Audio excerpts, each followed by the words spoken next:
So, hello, Richard. Where are we? We're at Ashburton in Devon, halfway between Exeter and Plymouth. Right, lovely. And you've been farming here for 20 years. 20 years. And what is it you do? Is it your dairy, beef? Beef. South Devon suckler cows, sell the store cattle, and then other people finish them. So we're wanting to move towards summer calving, put the feed through a mixer wagon, through basically an old rusty Keenan, maize, lupins, triticale, bit of grass, silage, minerals. But the maize isn't looking quite so good this year. Well, it hasn't been a good year. 2012 will not go down as a vintage maize year. I think that's well accepted. Yes. Now we're standing in this field, which is what's in here? This is Avon mix. Avon mix, But we've added to it 4 kilos of Westerwold to the acre at the time of drilling. So it all goes down the contractor's drill together, gets a nice even stand. The Westerwold helps to bulk it up a little bit in some of the patches that aren't quite as good. We're on the edge of Dartmoor. We're not in a less favoured area, so to speak, but some of the farm's quite wet in places, and so it gives us a bit more of a guarantee in the spots that the lupins don't quite like it. Aye. And then the seed will fall out, usually just prior to harvest. That gives us a bit of sort of self-sowing, and then that stubble will then be grazed in the autumn, maybe behind an electric fence. Then in the spring it will probably be grazed. It may perhaps be cut round bale silage, and what we tend to do is to plough it up then and put it in maize or a root crop. Yeah. We may next year increase the Avon mix and actually plough some of it up and put it back into Avon mix. So Avon mix after Avon mix? Yeah, the Westerwold responds well, especially just prior to harvest, with the nitrogen that the lupins are fixing. The Westerwold stubble gives us the opportunity to spread some, we're not in an NVZ, so we can spread some muck then on it in the course of the winter, and then that puts it in good stead, ready for the bite or the cut the following spring. Lovely job. It's so this crop serves you quite well, and probably the 6th year we've been growing it, and we've dabbled with the undersowing with the Westerwold. We started at about 2 kilos, and now we've gone up to 4.5, and I think that probably is about the limit, else it's going to affect the dynamic of the mix, because if you get a wet time at harvest, and these lupins are starting churning out nitrogen, the Westerwold can get quite wet and sappy.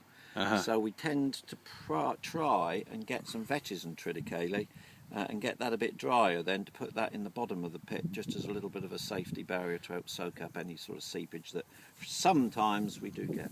Aye, exactly. But of course the lupin, I mean, what's your experience with feeding this mix? I mean, protein wise, it's... We have had it analysed.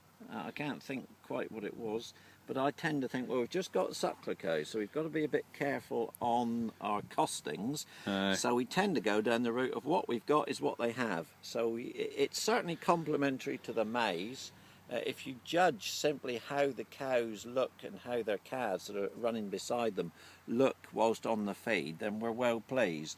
So it seems to be complementary with maize, not only I think in the feeder, but also actually on the farm in the rotation, because maize seems to perform well after it. It's got a tremendous soil conditioning effect.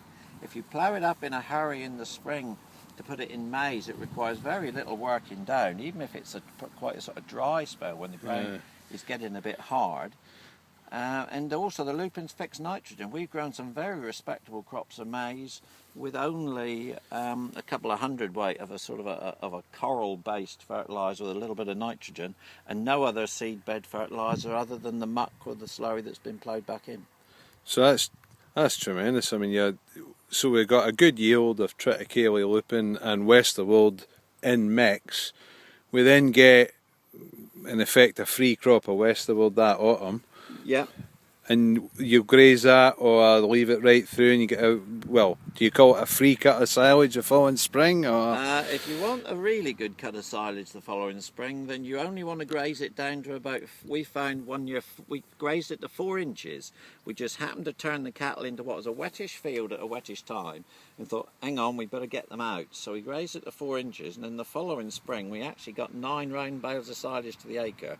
We didn't give it any artificial fertiliser. We gave it a coat of muck throughout the winter, but that was exceptional. We've had a variety of yields in the spring from sort of 5 bales to the acre, but the 9 was certainly an unexpected bonus because it went on to produce a good crop of maize as well. Well, there's certainly no question that, you know, this stuff, it conditions the soil. You've got all your nitrogen legacy. Aye. And of course it's not a dear crop to grow. I mean, once you've bought your seed, it's not like, let's say, maize, which needs a lot of spraying and so on. I mean, in here you've... Well, this will be... It's maybe one spray, is it? Yeah. Yeah. And that's it. We rely on a contractor for a spray, so we need to keep the system relatively simple. And just, well, when the contractor drills the crop, we'll then come in... we're hoping, obviously, for dry conditions in order that we can come in with a ballast roller to put the stones down, because we've got quite a lot of stone on it. This is why we prefer this to peas, because when we've done peas, the rooks cane the peas, and also then we end up, after 3 or 4 round bales of pea and arable silage, you've got a wheelbarrow load of stones in the bottom. Well, you've got to dredge peas up off the floor. Yeah. So it's not fair to ask a contractor to put the peas through his forager, whereas this stands up nice and erect. He comes in with a whole crop header and whooshes right through, job done. And you get more yield as well. I mean, you got more protein, more yield, and it stands up. The peas are good when they stand, but they're a nightmare when they fall over. Well, yeah, we tried peas twice, and the rooks seemed to get more out of it than I did. Because we're surrounded, you know, by trees and woodland. So we are, and we've seldom had a rook problem in our lupins and triticale when we drill it. And indeed, like the Westerwold also, I mean, that 4 kilos the acre, you're only talking about, what, £12 an acre would it be? Not much difference. So I think that's money well spent, because it just goes down the spout at the same time. So cheap and easy to grow, good yield, high protein, loads of crop following. Is it not the most marvellous thing in the world, he said. We're certainly pleased with it, because we're on the edge of the moor, and also we're a bit a low pH. This field was limed actually just prior to this crop being drilled. We had to actually come, and we didn't plough, we only disced this, but we did have to come in and subsoil the wheel marks, the lime spreader. But yeah, in what's been a very difficult season, I think it looks like it's going to do us fairly well. Stood you well. Yeah. Lovely. Well, thanks ever so much for sharing your knowledge with us, and don't worry, I'll not send a copy of this to the Queen.